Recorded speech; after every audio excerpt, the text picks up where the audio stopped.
sizovula ngesihlabelelo 110 inkosi kusiso kuphakamela imana.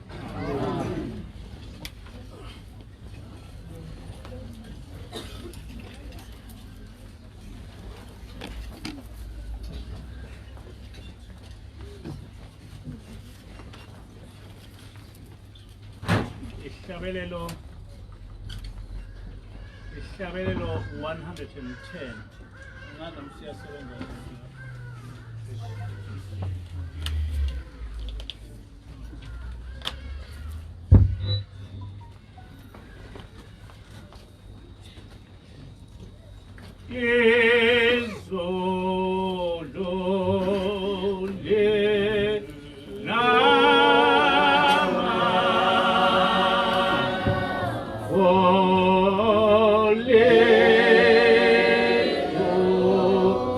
Oh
Amen.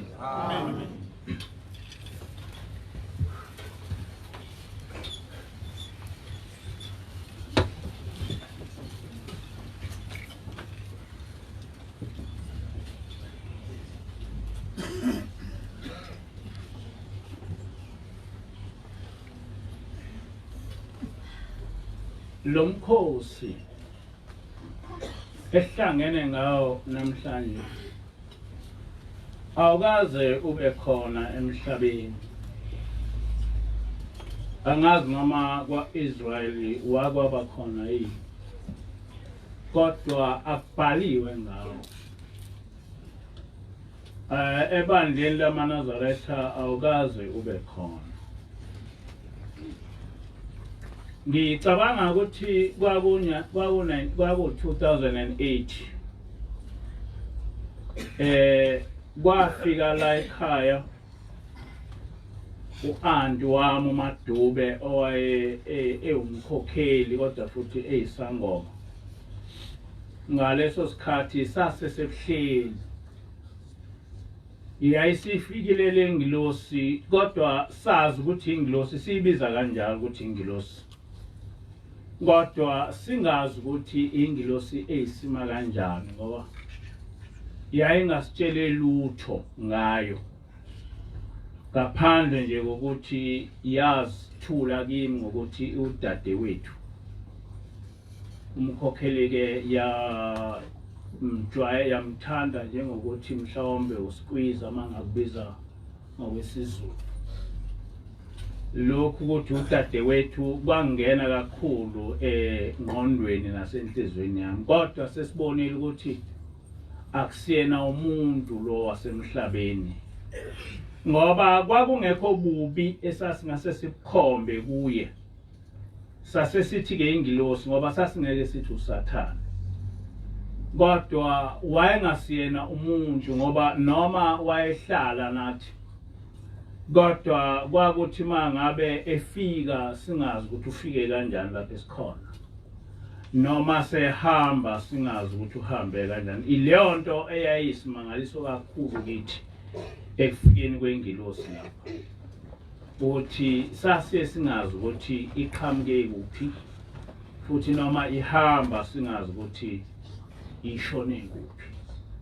Kodwa ngaphandle kwalokho akukho okunye okwakubonisa ukuthi ingilosi, ngoba ngaleso sikhathi yayingakashumayeli. Ngase-ke ngivakashelwa u-anti wami uMadube owaye isangoma mthandazo, ngizokubeka kanjalo ngoba wayisangoma. Ngase ngiyamxoxela le ndaba yokuthi kunesimanga somuntu la, kunengilosi ehlala lapha, kodwa asiyazi le ngilosi ukuthi isima kanjani. Siyabona khona ukuthi ingilosi. Wayesethi-ke u-anti wami, cha, ingilosi yakwaMpanza la, kuzofanele ukuthi niyihlangabeze niyikhunge. Sayixoxa le ndaba saze sanquma nosuku lapho esizokwenza lo mcimbi noma lo msebenzi wokwamukela le ngilosi ngokwendlela engangichazelwa ngayo u-anti wami. Kwathi mangabe sesinqumile usuku yayisiyafika lo muntu wasezulwini, wathi ngizwa nithi ningizongenzela umsebenzi ningihlabele imbuzi ningimukele. Sathi thina yebo. Wathi nakufundiswa ubani ukuthi ukhona omunye umuntu ohlatshelwa ngaphandle kaJehova kuphela na? Yaqala lapho-ke ingilosi ukuthi isifundise indaba kaNkulunkulu. Yayingakazi isifundise ngaphambili, yaye ifikele njena ijoke yenze konke, kodwa ayingazi isifundise indaba kaNkulunkulu. Kodwa ngalolo suku uyasibuza ukuthi nakufundiswa ubani ukuthi ukhona omunye umuntu oke ehlatshelwe ngaphambi kwaJehova kuphela. Yayiseke iyaqala isivulela izahluko zeBhayibheli isitshela ukuthi lento esithi siyayikhuluma ukuthi sizoyihlabela ayihambi ngendlela kaNkulunkulu. Yayisiyabuza ukuthi mina nize nithi nizongihlabela nje nguNkulunkulu yini. Ithi-ke uma iqhubeka ingilosi ithi njaba nithi nizongihlabela nizongiphakela kuphi? Ninaso yini isitsha lapha eningangiphakela khona? Isiphi isitsha enizongiphakela kuso? Yaqhubeka ingilosi ithi mina angaze ngibe lidlozi, angisilona idlozi. Mhlawumbe amadlozi enu ningawafunela izitsha enizowaphakela kuzo ngoba kwake kwaba abantu basemhlabeni. Mina angaze ngibe umuntu walapha emhlabeni. Ngakho-ke uma nithi nizongenzela umsebenzi ninginikeze inyama, ngazi ukuthi nizongiphakela kuphi. Nangampela-ke ingilosi lokhu yafika ngo-206 kuze kube namhla. Asikaze siyibone idla. Asikaze futhi siyibone iphuza amanzi. Ithi-ke ingilosi mayiqhubeka ithi thina samukela iphunga lomhlatshelwa osuke uhlatshelwe uNkulunkulu ngoba singabantwana bakhe. Thina asihlatshelwa kodwa thina samukela iphunga lamanoni omhlatshelo osuke uhlatshelwe uNkulunkulu. Kwase kuyaphela ke lokho. Lase liyaqala leli ivangeli lalomuntu wasezulwini. Kwaqala ngevangeli lona leli lokuhlabela amadlozi. Yathi angiphume ngihambe nomkhokheli siyoshumayela. Sishumayele sitshela abantu ukuthi uNkulunkulu akakufuni ukuhlatshelwa akuba abantu behlabela amadlozi, ukuhlatshelwa yena yedwa. Kwaba likhulu kakhulu kimi ngoba ngaleso sikhathi ngangisebuhleni, nganginabantu abathandazi bami engangihlale ngiya kubo. Isikhathi esiningi uba nomthandazi wakho nje. Nami nganginomthandazi wami. Ngaxakeka ukuthi ngizohamba kanjani ngiye emsakazweni ngiyohlaba indaba yamadlozi, ngihlabe indaba yabathandazi, nginayo umthandazi. Kodwa ngangasenayo alternative. Saphuma nomkhokheli sahamba sawushumayela against ukuhlabela amadlozi. Kodwa ngendlela ingilosi yayisichazela ngayo lento ngoba yayisivulela izahluko eBhayibhelini. Futhi sibona ukuthi ingilosi, futhi sesibona ukuthi ingilosi ngempela ke manje. Saphoqeleka ukuthi siqunge isibindi. Sikhulume le ndaba kaNkulunkulu njengoba sagcina sesinezitha eziningi nasebuhleni nakuyo yonke indawo. Njengoba namanje sisenazo.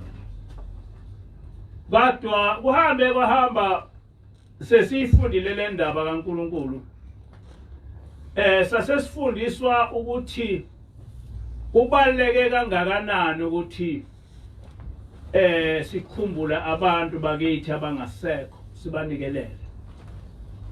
Kubaluleke kangakanani ukuthi umuntu nomuntu azi ukuthi unengilosi eyinikelele ingilosi yakhe. Sithema ngabe sihleli nomkhokheli sasesiyayixoxa le ndaba sithi ingilosi iyayisifundise ngokuthi kufanele sinikelele abantu bakithi abangasekho. Ingilosi isifundise kakhulu ngendaba yokubaluleka kokunikelela ingilosi yakho. Manje ngoba phela uNkulunkulu uyithumile le ngilosi wayithuma kithi yahlala nathi. Akubalekile ukuthi yona siyamukele. Kufanele kuze kusho yona ukuthi nami ngamukeleni. Yaqala lapho indaba yaloMkhosi. Sabuzana nomkhokheli ukuthi kakufanele yini ukuthi lengilosi ngoba phela thina ingilosi yethu ngoba siyayibona ihlala nathi futhi yasifundisa. Uma ngabe kubalekile ukuthi unikelele ingilosi yakho, akubaleke ngani ukuthi nathi sinikelele lengilosi esihlala nayo. Hayi ke ngale ndlela esasifundiswa uanti, kodwa ngale ndlela lena yobuNazaretha. Manje na-ke kukhona into mhlawumbe engizongichazela yona ngengilosi. Ingilosi akudingi ukuthi ize ihlale phambi kwakho uyixoxele indaba bese niphendulana nayo. Uma sixoxa nomkhokheli sibabili sisuke singayiboni ingilosi. Kodwa yonke into esixoxayo iqhamuka isithi ngiyanizwa ukuthi nithini. Njengoba ngenkathi isimise ukuthi singayihlabeli kusekhona anti sasingakhulumi ikhona, kodwa yaqhamuka isibuza ukuthi yini lena enifuna ukuyenza. Nalapha ke yaqhamuka ingilosi yathi ngiyanizwa ukuthi nithini. Yayisithi kodwa mina angilutho. Ngiyanizwa ukuthi nina nithini kodwa mina angilutho. Ithi ninesikweletu ezulwini. Ninesikweletu ezulwini.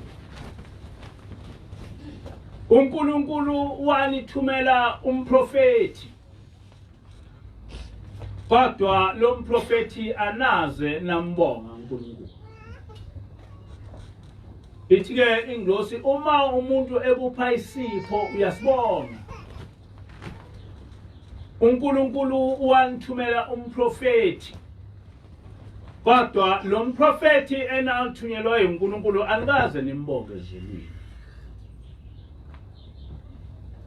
Yayisikhuluma ke indaba ende yaqala kuJesu.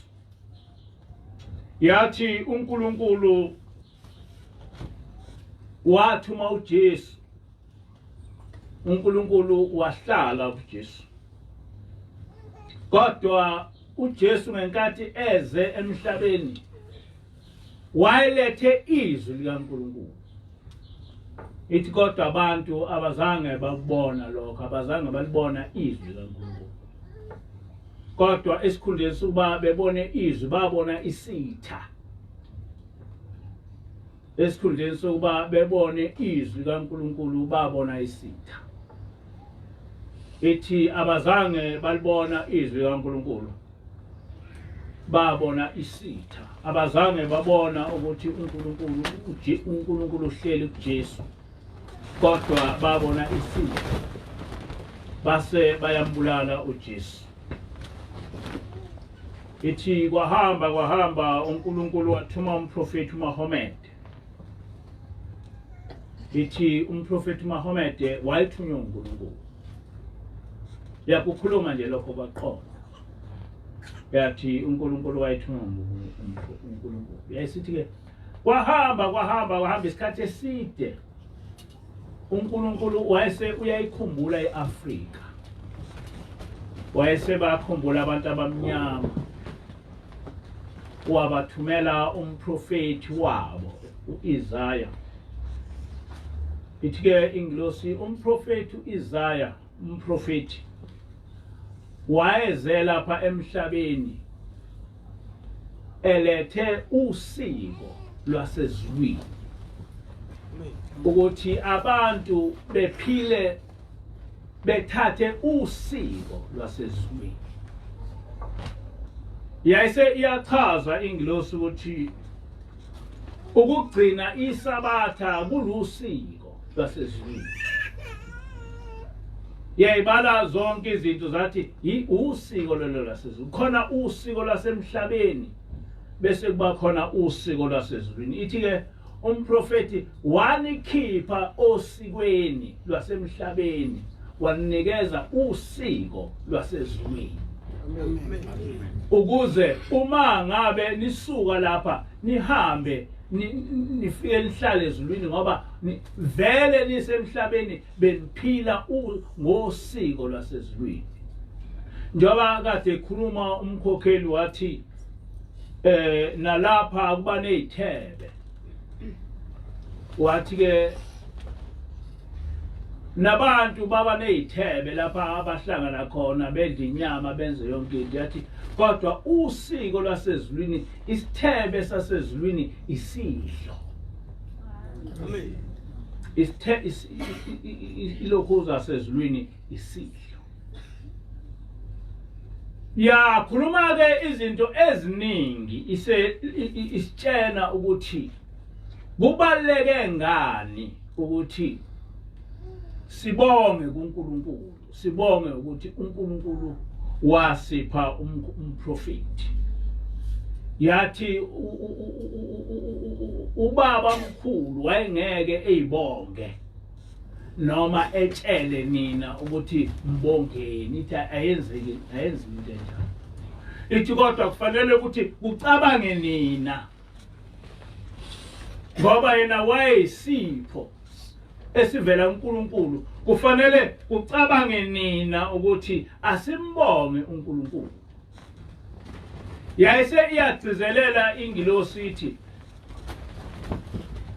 lo mkhosi esihlangene ngawo akusiwona umkhosi oyisikhumbuzo soMprofethi yikho singekho nesithombe sakhe yathi akusiwona umkhosi oyisikhumbuzo soMprofethi futhi lo mkhosi esihlangene ngawo akusiwona umkhosi wokwamukela uMprofethi kodwa lona umkhosi wokubonga uJehova amen ngoba wasinikeza uMprofethi amen akusiwona umkhosi lona wokwamukela uMprofethi akusiwona umkhosi wokubonga uShembe ukuthi wasithumela ingilosi akusiwona umkhosi lo mkhosi umkhosi wokubonga uJehova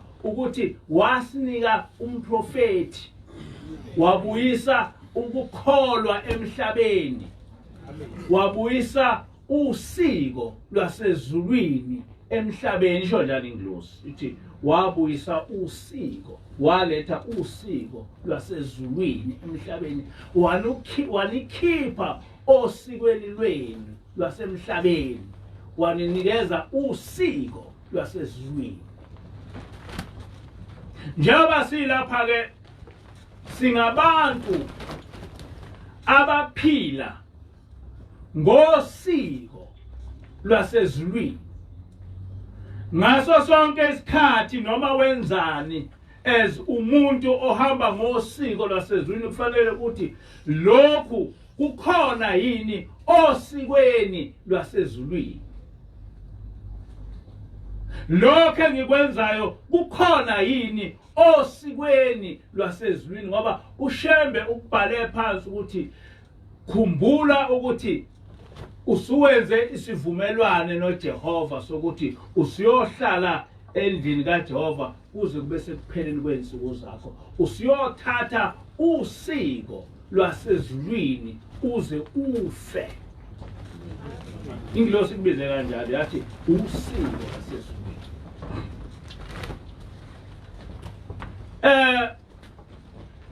ngingaqondile ukukhuluma ngoMprofethi kangako ngoba angikhulumi ngaye uMprofethi ngikhuluma ngoJehova uJehova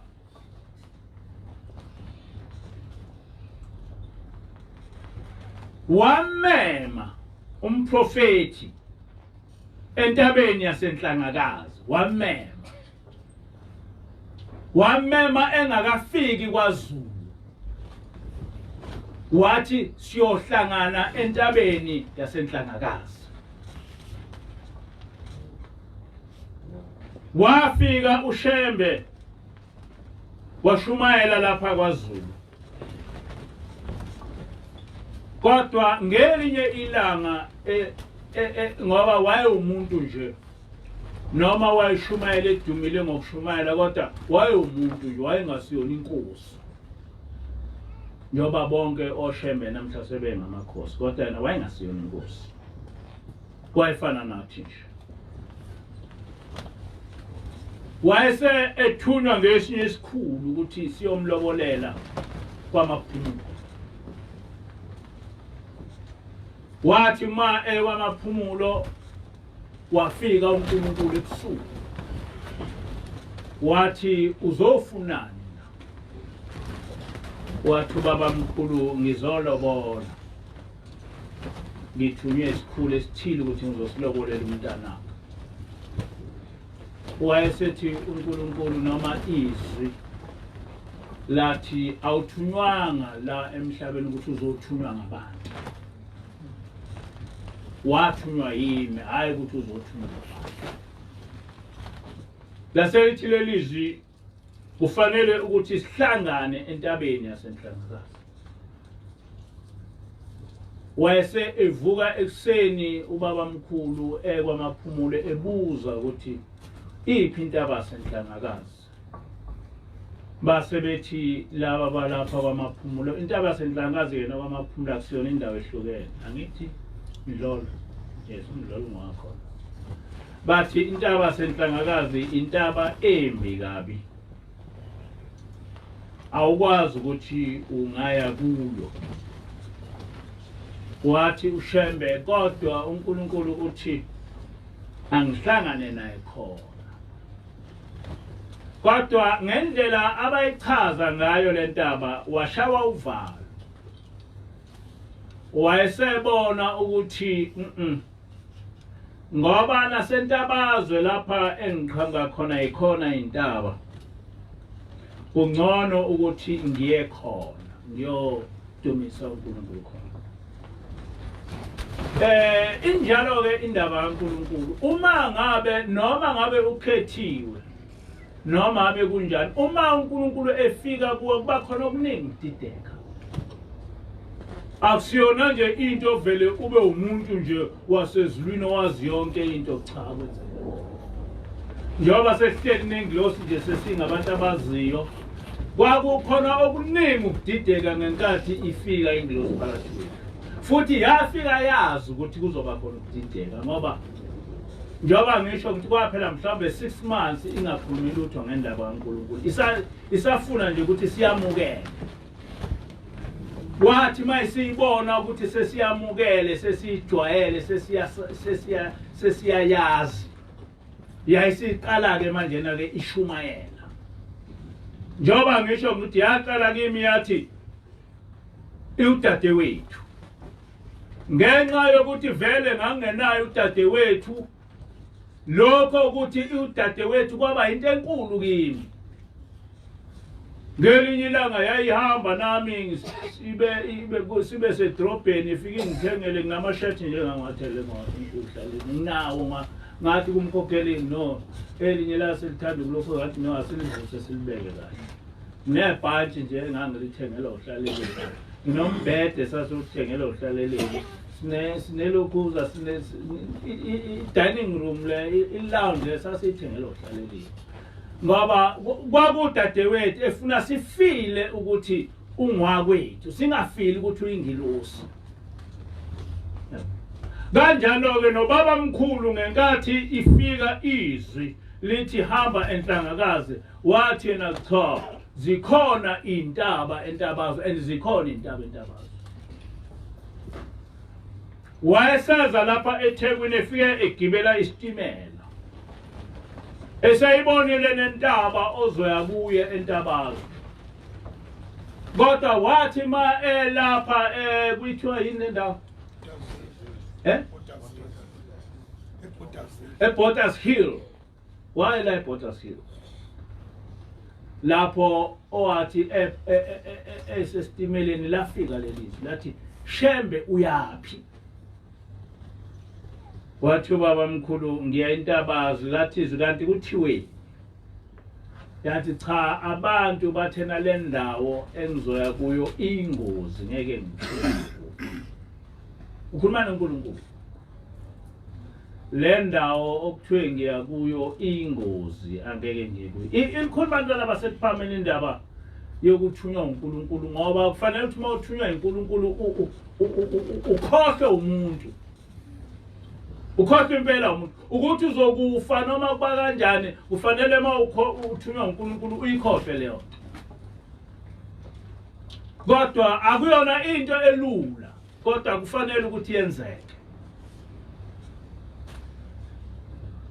Ithi-ke izwi kubaba mkhulu, ukhethani phakathi kokuthi uhambe ngalesi sitimela siwe kufe bonke laba bantu abasesitimeleni, noma uhambe uye entabeni yasenhlangakazi ufike ufe wedwa. Ngezwa leyo ndaba. Ukhethani phakathi kokuthi uhambe ngalesi sitimela siwe kufe bonke abantu, nokuba uhambe wedwa uye enhlangakazi ubese ufa wedwa. Akusho ukuthi uma uye enhlangakazi awuzukufa, kodwa kwathiwa uma uya enhlangakazi uzofa wedwa, kodwa uma uhamba ngalesi sitimela uzofa nabantu abaningi. Ukhethani-ke kulezi zinto embili. Ikuphi ongakukhetha? Ngoba phela ipriority ukufa kwakho. Kodwa manje kuthiwa uma uhamba ngesitimela uzofa nabantu abaningi, kodwa uma uye enhlangakazi uzofa wedwa. Kwathiwa khethani? Kwathiwa ubaba mkhulu ngikhetha ukuya enhlangakazi ngife ngedwa. Kwathiwa yehlaka. Sase siyama isitimela. Ungazivi ukuthi simiswa yini, wayese uyehla. Bese uyahamba. Ziningi-ke igigaba ezenzekayo ubaba mkhulu ehamba entabeni yasenhlangakazi. Ziningi. Kodwa ngiqonde indaba eyodwa, ngiqonde ukukhuluma indaba yasenhlangakazi. Uma ubaba mkhulu esenhlangakazi walingwa kakhulu, wafika imimoya eminingi njengoba kade esho umkhokheli ithi imina uJehova okubize lapha. Kodwa ubaba mkhulu wayiphika.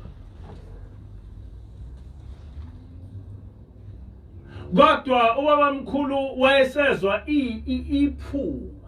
Before uNkulunkulu efike kuye kwaqhamuka iphunga elimnandi ngendlela esimangaliso. Kukhona iphunga lasezulwini elibakho eliqhamuke. Umkhokheli yalapha.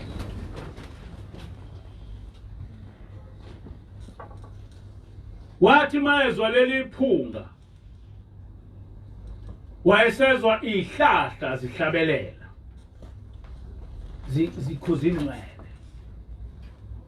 notshani wakuzwa nakho sekukhuza ingcwele, namatshe wawezwa nawe ekhuza ingcwele. Konke lokhu kwenzeka emgedeni lapha owayihlala khona.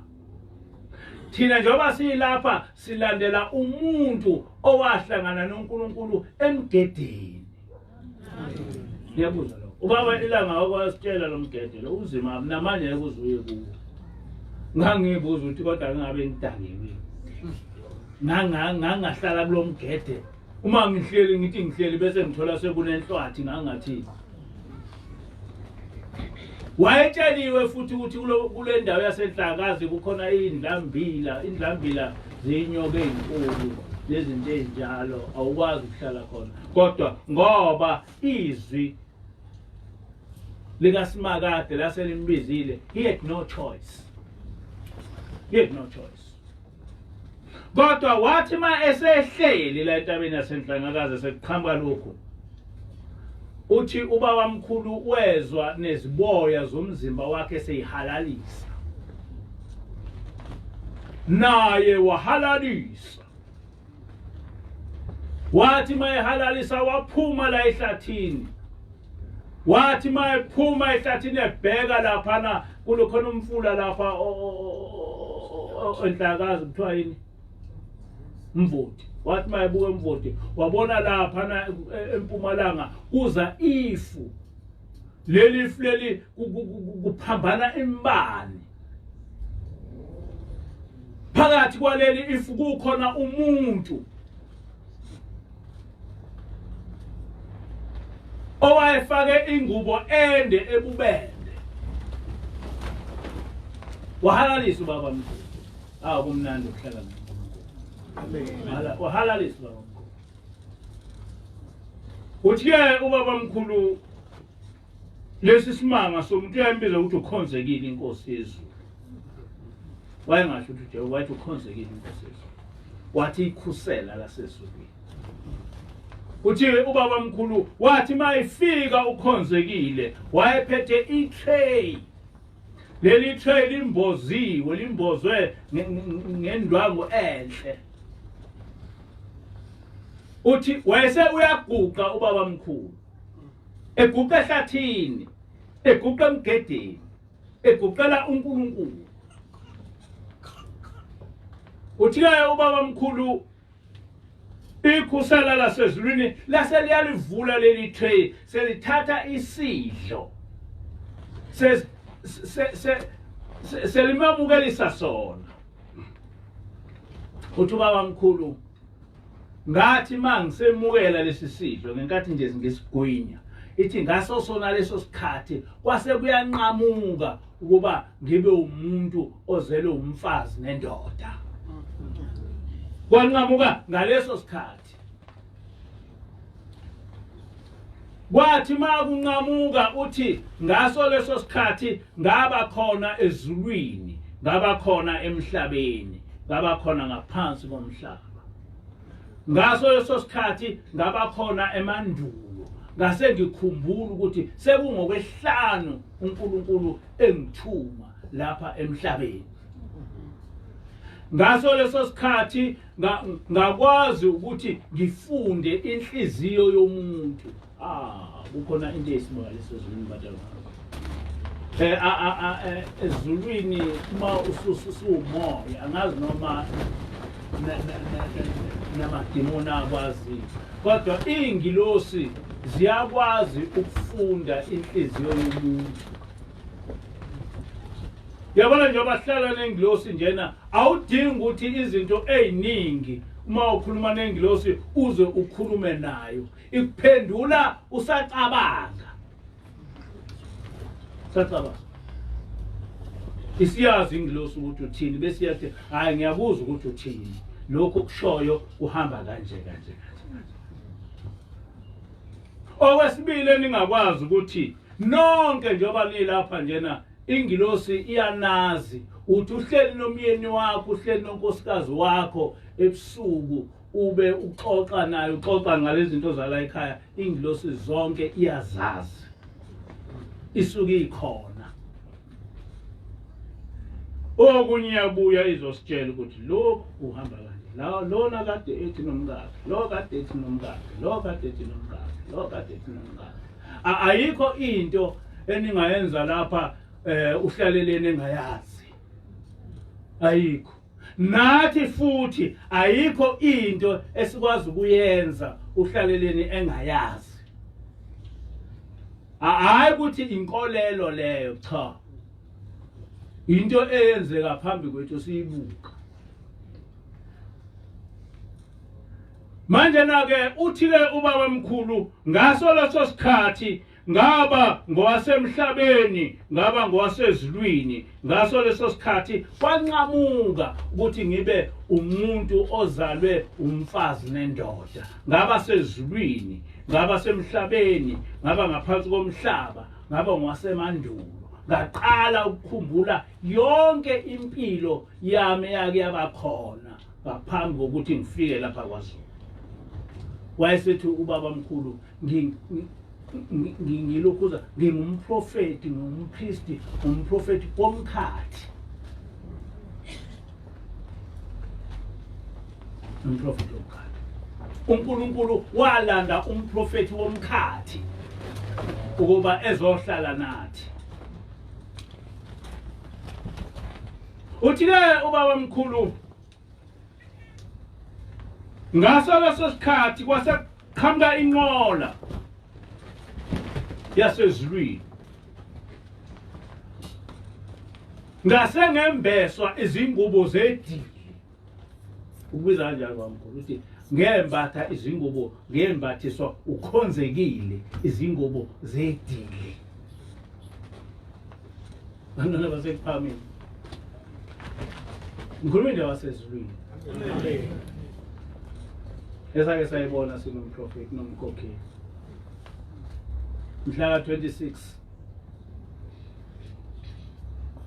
sembathiswa izingubo zedili, simbathiswa ingilosi uqobo lwayo. Sembathiswa izingubo zedili, sembathiswa ingilosi uqobo lwayo. Uthi-ke uMprofethi kwafika ngembathiswa izingubo zedili, ngimbathiswa ukhonzekile, inkosi yezulu. Uthi wayesethi gibela kule nqola. Uthi ubaba mkhulu ngagibela, ngahamba nale nqola, ngihamba nokhonzekile. Uthi ngafika endaweni ethize lapho okwakunabantu abafake ingubo ezimhlophe abangangolwandle, ongaqondakala ukuthi basukaphi beze bephelelepi. Uthi wathi ukhonzekile yehla. Uthi ngehla. Uthi bonke laba bantu ababe bengabonakala ukuthi baphelaphi bahalalisa bathi saze sehla isimangaliso. Uthi kwehla mina abantu abami ngembethe izingubo zedili, ngihamba nokhonzekile, inkosi yezulu. Uthi-ke ubaba mkhulu uJehova wangithatha wangisa entabeni yasenhlangazi. Uthi wathi phakamisa isandla. Uthi ngasiphakamisa isandla. Uthi ngabona ubisi lugijima kuyo yonke imithambo yami. Uthi ngabuza ngathi inkosi yini le? Uthi ukhonzekile inkosi yezulu wathi ingubo emhlophe. Lapho yohamba khona kuyobonakala ngengubo emhlophe. Ingubo emhlophe lena iyogcwala umhlaba kodwa iyosuka kuwe, iyosuka la emthanjeni yakho. Njoba nje sifaka ingubo emhlophe nje sonke. Amen. Amen. Saqala ukuyifaka emandulo. Uthi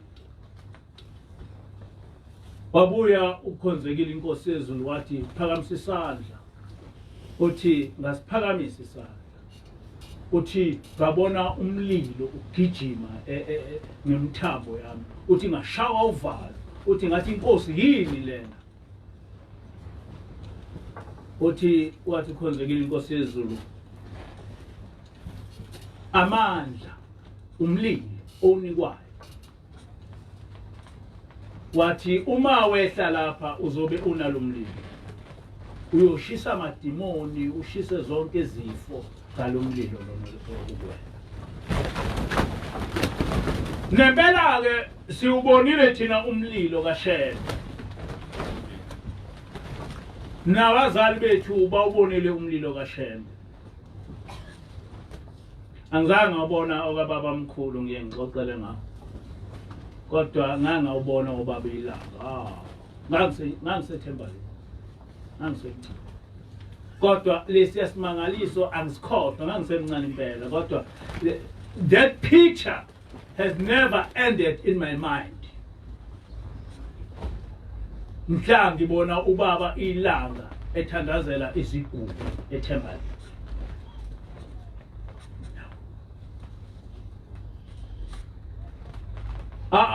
Wawungeke uze uhlale.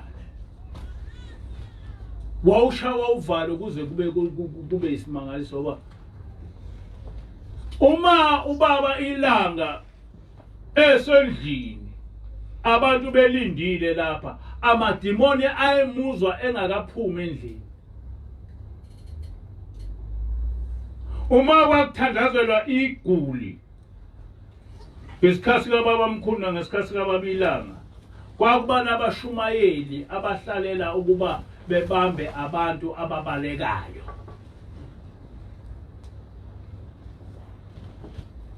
Umuntu esuke ebaleke ethi la ethi yosithela entabeni ngaliyana ubaba mkhulu bamkhulu wayene eshaya ikhwela umuntu ewe phansi.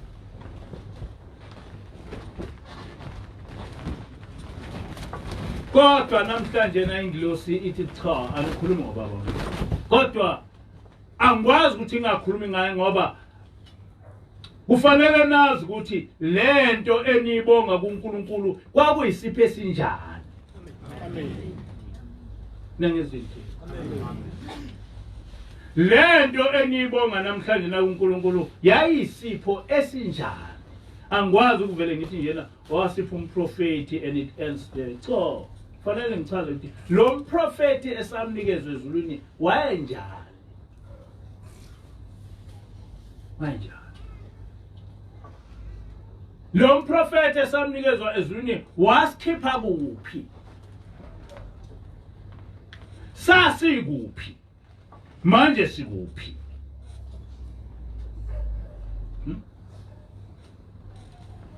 Isho njalo ingilosi ithi wanikhipha emasikweni abantu waninikeza amasiko asezulwini. Njengoba silapha njena singabantu abaphila ngamasiko asezulwini. Amen. Ngakho-ke uma ungena kuleli bandla ungabuye ulokhu usicasula ngamasiko abantu.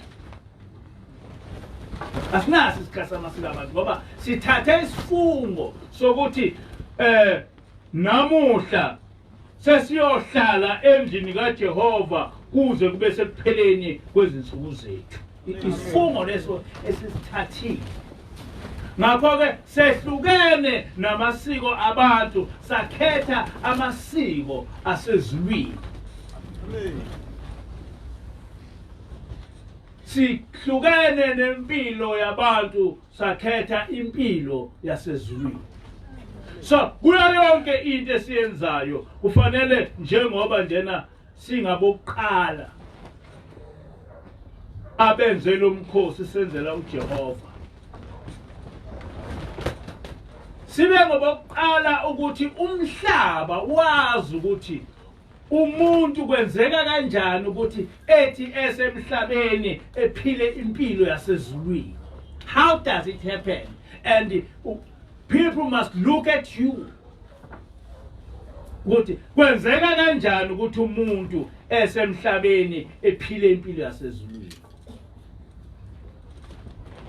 Kwenzeka kwenzeka kanjani ukuthi abantu besemhlabeni bephile nengilosi? How does it happen? But this is happening to us. Huh? How does it happen ukuthi abantu besemhlabeni bephile nengilosi?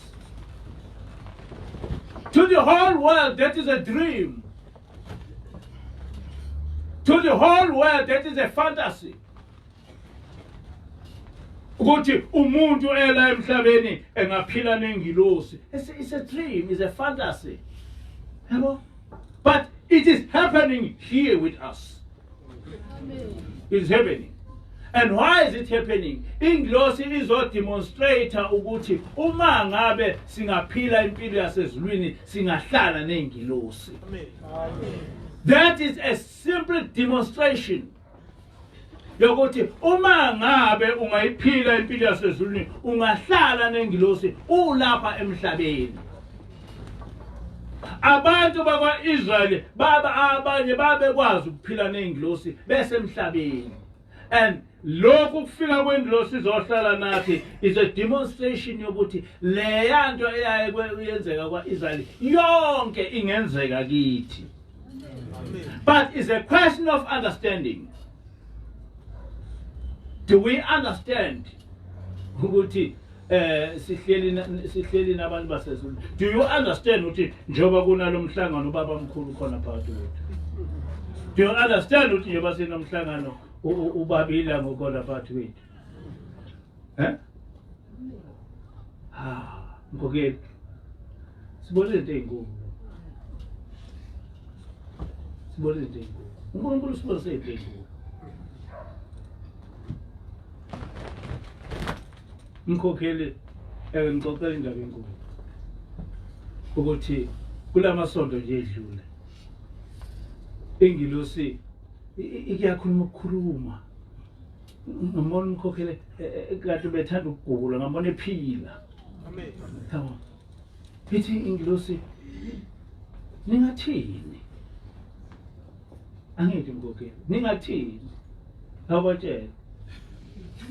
Awubatshela ukuthi ithini? Elimnikeze ilogozo ukuthi ithini?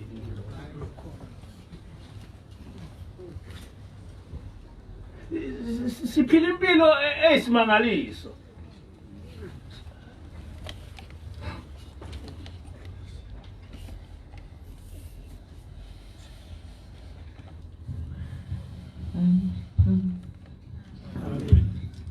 Wathi ningathini uma ngabe ningabona kufika Awuzophinda? uma ngabona kufika usheme ngibone ngamehlo uMprofethi afike ngamehlo ningakwazi ukumelana nokumbona. Wathi ningajabula yini? Wathi ningajabula uma ngambona. Base uyathi ukuhamba nalokho wathi ningajabula kodwa ke uphelele wonke umsebenzi wakhe. Wathi ke nazo indaba lapho isala khona amanazareth angajabula kodwa iphelele yini yonke imisebenzi noma imithetho ayishiya ukuthi igcine. Wabuya wathi ningajabula ningathini uma uNkulunkulu angaletha ushembe njengoba lithi niyabonga ngibonga upho ushembe. Kodwa uma ke angamkhulula eze phakathi kwenu ningakwazi ukuhlala, ningakwazi yini ukumela ukumbonga. Kusisi. Amen.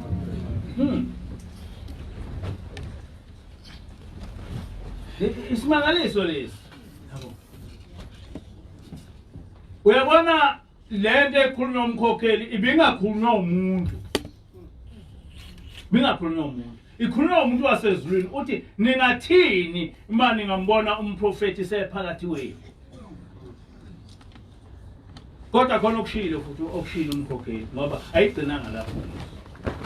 Ithena niyothini uma senihleli noMprofethi ezulwini. Shoja.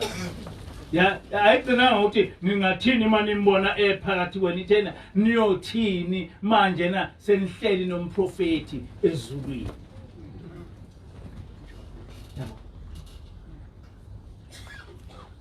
Niyothini kusho ingilosi.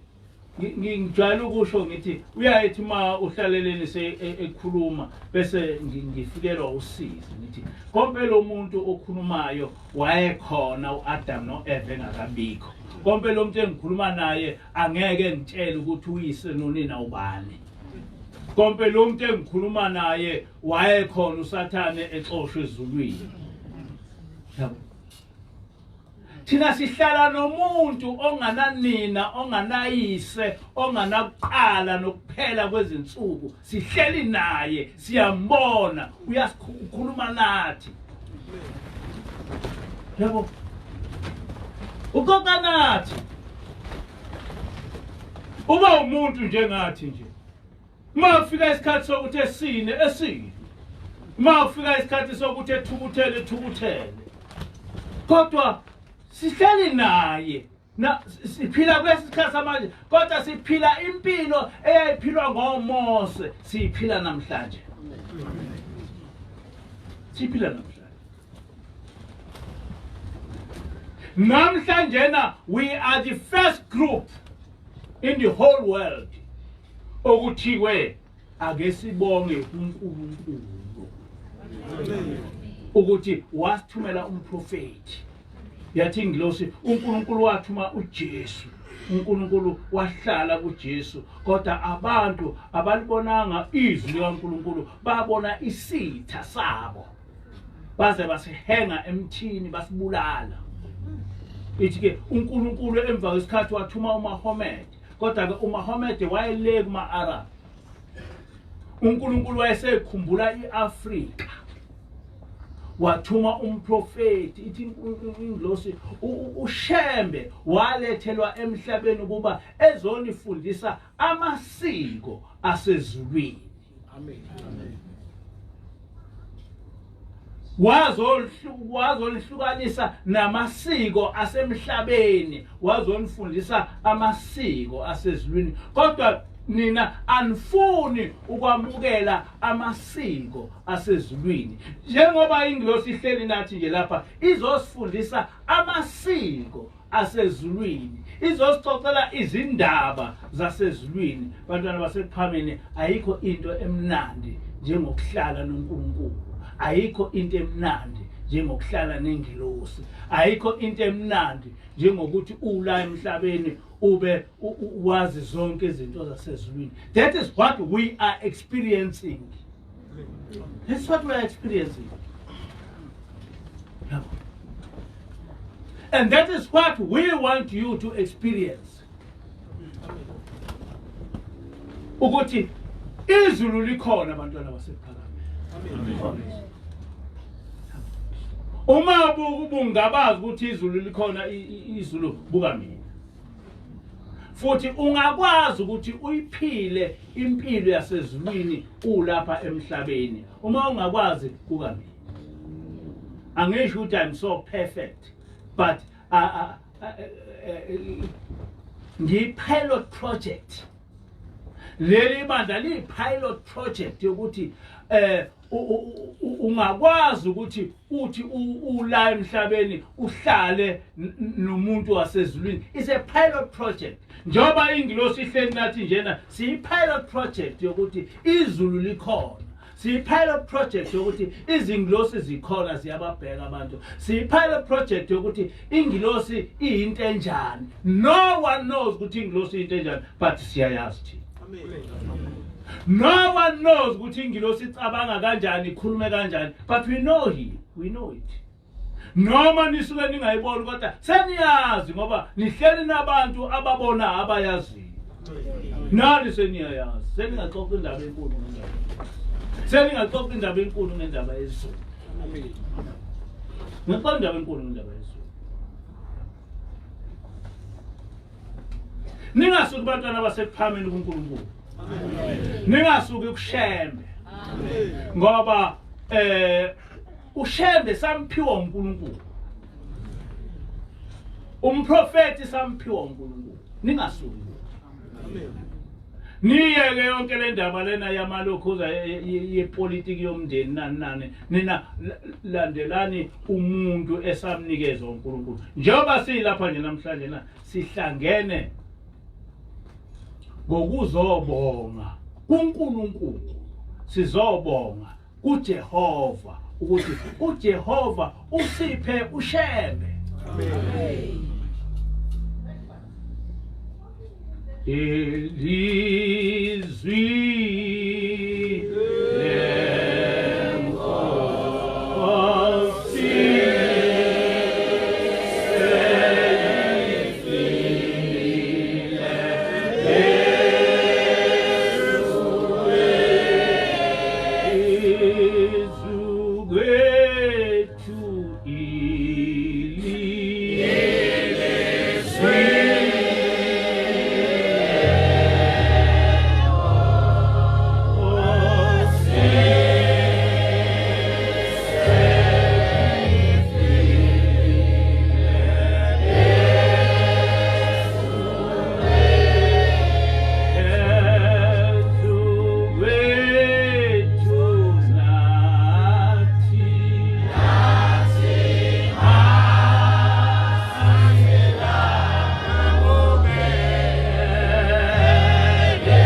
ngifikelwa usizi, ngifikelwe ukujabula. Ngoba umhlaba wonke noma ngabe yibaphi abakaze beyibone ingilosi isile. Ithina kuphela esike sibone ingilosi isile. Abanye abantu emhlabeni wonke abakaze beyibone ingilosi isile. Oh, thina hlala isimangaliso senkosazana. Ngicabanga ukuthi bacabanga ukuthi abantu sifana nabo. Isikhethiwe ezulwini. Sihlala nesimangaliso senkosazana. Yabo. Sihlala nomuntu owazi yonke into yasezulwini. Sihlala nomuntu owazi yonke into yasezulwini. Yabo. Sihlala nomuntu ositshela ohlale esigqugquzela, esitshela ubuhle bezulu. Ubuhle bezulu thina asikufuni eBhayibhelini, asikufundi kubafundisi. Cha, ubuhle bezulu kulethwe ingilosi phambi kwethu yazoyixoxa lento, yayipractice lento. Njoba siba sithi thina kuyasinwa ezulwini, sithi kuyasinwa ezulwini ngoba ingilosi sina phambi kwethu. Amen. Uma sithi kungenwa ngokuhlatshelelwa ezulwini, sithi kungenwa ngokuhlatshelela ngoba ingilosi ihlabelela phambi kwethu. Uma ihlabelela ingilosi kuvuma ingilosi zasemoyeni esuke singayiboni. Ayihlabeleli yodwa, ayisini. Uma isina uqhamuke igubhu esingazibazi ukuthi iqhamuka. Uma ihlabelela uqhamuka ama voice esingawazi ukuthi ehlabelela. uNkulunkulu sibonisa izinto ezinkulu. Amen. For yini ngempela engenza ukuthi uma sihlubuka ngathi sifunani. Sifuna. Manje nake we are trying ukuthi this experience esinayo silethe kini. You also feel what I feel. You also feel. You feel what I feel. We are trying to impart to you our knowledge. So that what we know, you must also know. What we feel, you must also feel.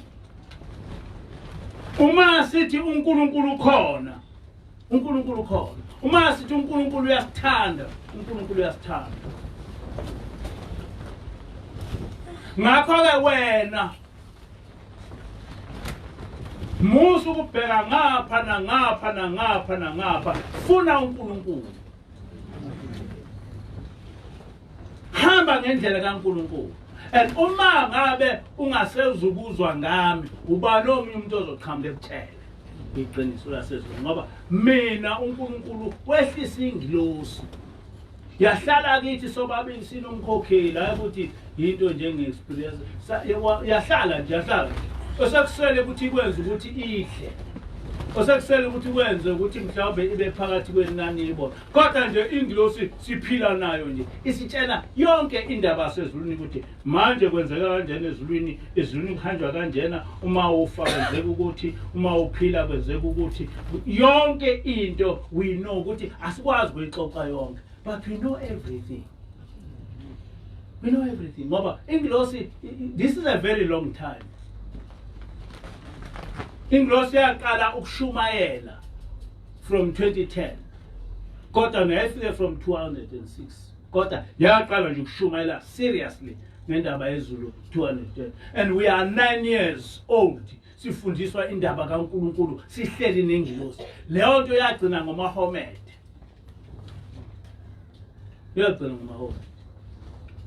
Ayikaze kuyibe khona. Yacha ukuthi njena umuntu nje wala emhlabeni ehlale nengilosi for such a long time yagcina ngoMahomed. But now sikhohleni nathi. Akakhulunywa lutho. Mhla safa lokhuza kuyokhulunywa ngalendaba. Kodwa unfortunately kokhulunywa sesafa.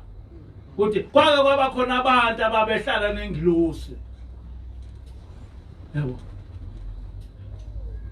Njengoba uManowa wahlala nengilosi enonkosikazi wakhe baze bayiphekela benza yonke into. That is exactly the same ekwenzeka phakathi kwethu nomkhokheli. Akusiyona into entsha noma Nowa baze bapheka bayiphekela enonkosikazi wakhe. Ingilosi iyahlala nje nabantu. Hayi ukuthi ungasubuza ukuthi ingilosi ihlala nabantu. Yayihlala kanjani noma Nowa nomkakhe? Ani baze bayiphekela. Namanga yini? Uma phela ungalifundi iBhayibheli elikhuluma isimanga ukuthi njalo. Wayehleli nomkakhe hayi ukuthi kwaba into njena eyaqhamuka yaba isibonakaliso. No. Wayehleli nomkakhe bapheka balungisa yonke into. Kodwa bathi mina masethi baphaka yavele yangena entuthwini yayizulwini. So ingilosi iyahlala nje ibe umuntu nixoxe nayo uzokhohlwa ukuthi hawu kodwa ingilosi ubona ubisi inyama lelo hawu by the way akuseni umuntu. Ubona ubisi inyama lelo by the way akuseni umuntu. But other than that ingilosi vele ibe umuntu. Ixoxa ihleke yenze yonke into ishama mahlaya ithukuthele mayithukuthele. Iba umuntu nje. Uhlale nje na njengoba sihleli nje na nomkhokheli. Hleli la ekhaya kunengilosi la ekhaya. Hayi ukuthi yakhupha kunengilosi. Njengoba sihlangene nje lapha sihlanganiswe ingilosi. Yonke lento esiyenzayo was planned by ingilosi. Ingilosi efika yasithe yenzani kanjena yenze kanjena yenzeni kanjena yenze. Akhoma Nazaretha ke benendawo enjena sihlale ihlalweni lokhu ke kanjalo. Sifundiswe ingilosi. Yathi ini ezulwini kuhle. Indawo elihleli kuyibenhle ngoba ezulwini kuhle lapha eniya khona kuhle. Sitshelwe ingilosi. That's why nje nibona uma ngabe kunemlokhu zasenza yonke lento. Siyenza ngoba siyayazi ukuthi sesiyazi ukuthi ezulwini ufuna. Hayi ukuthi mhlawumbe yathi hayi sosana amabheshu nayonke lento into yakwaZulu inongile kwaZulu. Kodwa manje sengikhuluma indaba yasezulwini. Ngiyangibona mina. Amen. Hayi ukuthi izokhuluma ngelokho uyibonela kuyo ukuthi ezulwini kugqokwa kanjani. Yebo. Uma ngithi ezulwini yonke lento yokulokhuza ubone ingilosi naye ukuthi uzobona ukuthi ingilosi mhlawumbe kuyapendwa nomlomo ezulwini ayenziwe uhlaleleni unamashiya amakhulu emvelo nje. Unenwele ezinkulu zemvelo nje. Unamehla amakhulu emvelo nje. Unezinkophe ezinkulu zemvelo nje hayi ukuthi ufanele ukuthi eze elokhuza unamashiya amakhulu nezinkophe ezinkulu nenwele ezinkulu zemvelo sakhe. Unezwe lihle. Inkokeli mayisemkala ikhizwe elimnandi njengezwe likaHlaleleni. Hlala unezwe lihle, muhle. Intombi enhle. Enamashiya amakhulu. Enamehla amakhulu. Enelokhuza enezinkophe ezinkulu. Muhle. Uthi by the way ngilosi. Yabona. Okay. You have experienced something so wonderful. Well, by the way ingilosi le. Kobe lo muntu engixoxa naye ingilosi. Uzoxoxa naye umkhokheli wakwasina bobabili basifika wathi sejulukile umkhokheli wayibona sesimayela. Ngiyamazi umkhokheli ekhanda ukusini. Wathi naye seyimisele uyayibona seyisinayela. Nomuntu sesinayo akasekho. uNkulunkulu sibonisa izinto ezinkulu. We are the pilot project yokuthi umuntu esemhlabeni uhlala kanjani nabantu basezulwini. Is it possible or not possible? It is possible. It is there. Look at me. Look at umkhokheli. Lo mcimbi esiwenzayo siwenze ngoba besitshelwa umuntu wasezulwini. Inkosi busiselo khona uzwini. Amen. Inkosi busefana wena. Amen.